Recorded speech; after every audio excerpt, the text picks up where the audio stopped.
तीन मुखी साप आहेत। याच्या मधल्या मुखातून आपल्याला आतमध्ये जायचं आहे। हे बघा, हे आतील गाभाऱ्यातील शिवलिंग आहे आणि किती भव्य आहे। नमस्कार, मी दीप्ती। स्वागत आहे आपल्या सर्वांचं दीप्तीज हाऊस थिंग्स मध्ये। आज मी आलेली आहे श्री पंचमुखी परमेश्वर मंदिर म्हणजेच वीर तपस्वी महाराजांच्या मंदिराच्या इथे।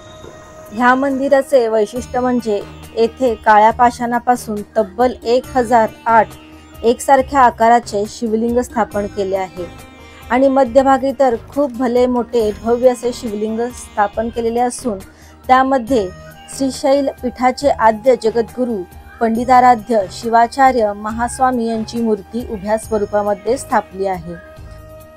तुम्हाला हे भव्य दिव्य 1008 शिवलिंग पाहायला मिळणार आहेत, तर व्हिडिओ स्किप न करता शेवटपर्यंत नक्की पहा। तर मंदिराचा आतील परिसर ही खूप भव्य आहे। हे बघा, लांबूनच आपल्याला दिसत आहे ही वीर तपस्वी महाराजांची शिवलिंगामधून आलेली मूर्ती। हे मंदिर सोलापूर अक्कलकोट हायवेवर रस्त्याच्या उजव्या बाजूला आहे। ह्या मंदिराचा गोपुर हा 108 फूट उंच असल्यामुळे हे भव्य मंदिर आणि ही आद्य जगद्गुरू शिवाचार्य महास्वामींची भव्य मूर्ती सुद्धा आपल्याला रोडवरूनच दिसते। संध्याकाळची वेळ होती आणि मंदिरामध्ये खूप प्रसन्न सुखमय असं वातावरण झालेलं होतं। आरतीची ही वेळ झालेली होती। या मंदिराच्या तळघरामध्ये 3000 आसन क्षमतेचे ध्यान मंदिर सुद्धा आहे। लिंगैक्य श्री तपोरत्न योगी राजेंद्र शिवाचार्य महास्वामीजी यांच्या संकल्पपूर्तीसाठी ह्या मंदिराची स्थापना केलेली आहे। मंदिराच्या मुख्य गाभाऱ्यामध्ये सुद्धा भव्य अशी शिवलिंग आहे। मंदिराच्या मुख्य गाभाऱ्याच्या बाहेर सुद्धा अनेक देवी देवतांची मूर्ती स्थापलेली आहे। मूर्त्या ही खूप सुंदर आहेत। त्याच्यामध्ये सोलापूर गावचे जे सिद्धेश्वर आहेत, सिद्धेश्वर महाराजांची मूर्ती आहे, दुर्गा माता, शंकर पार्वती, श्री गणेश आणि श्रीकृष्ण अशा अनेक सुंदर मूर्त्या सुद्धा इथे आपल्याला पाहायला मिळतात। मंदिराच्या गाभाऱ्यामध्ये वीर तपस्वी महाराजांची शिवलिंगामधून प्रकट झाल्याप्रमाणे मूर्ती स्थापलेली आहे। आणि हे बघा, हे आतील गाभाऱ्यातील शिवलिंग आहे आणि किती भव्य आहे।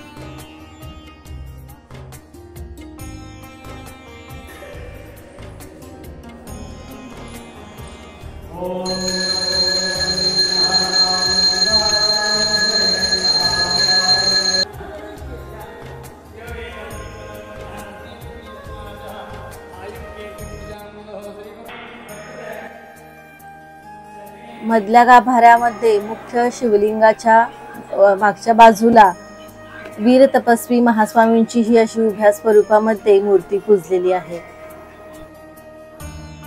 गाभाऱ्यातील शिवलिंग बघा किती भव्य आणि सुंदर असे आहे। मंदिरातील दर्शन झाल्यावर आम्ही मंदिराच्या बाजूला असलेले 1008 शिवलिंग पाहायला निघालो आणि इथेच भला मोठा असा नंदी सुद्धा स्थापन केलेला आहे। नंदी सुद्धा खूप सुंदर रेखीव आहे। त्याच्या गळ्यातील घुंगरांची माळ तर खूप सुंदर दिसते। आणि असे हे 3 मुखी साप आहेत। याच्या मधल्या मुखातून आपल्याला आतमध्ये जायचं आहे। ह्याची जी रचना आहे ती अशी बनवलेली आहे की शिवलिंगास वेटोळे घातलेल्या सर्पाच्या शरीरातून प्रवेश करून प्रदक्षिणा घालत दर्शन घेता येईल। तर आपल्याला ह्या मधल्या मुखातून जायचं आहे सापाच्या। आणि हे बघा, हे आता शिवलिंग आपल्याला दिसत आहेत। असे हे 1008 शिवलिंग वेटोळे घातलेल्या स्वरूपामध्ये मांडलेले आहेत। खूप सुंदर हा अनुभव होता। अतिशय थक्क करणारा असा अनुभव आहे, कारण एकसारखे शिवलिंग आणि एवढे सारे शिवलिंग पाहिल्यानंतर खरंच खूप छान आणि भारी वाटतंय। मध्यभागी असणारे शिवलिंग तर खूप भव्य सुंदर असे आहे आणि लक्ष वेधून घेणारे आहे। अगदी रोडवरून सुद्धा आपल्याला ही मूर्ती सहज दिसू शकते। तर या भल्या मोठ्या शिवलिंगाच्या वरच्या बाजूस श्री शैल पीठाचे आद्य जगद्गुरू पंडिताराध्य शिवाचार्य महास्वामीजी यांचे लिंगोद्भव मुख आहे।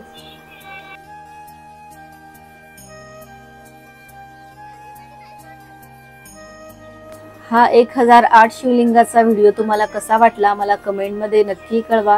व्हिडिओ आवडला असल्यास व्हिडिओला लाईक करा, शेअर करा आणि चॅनेलवरती नवीन असाल तर सबस्क्राईब करा। धन्यवाद।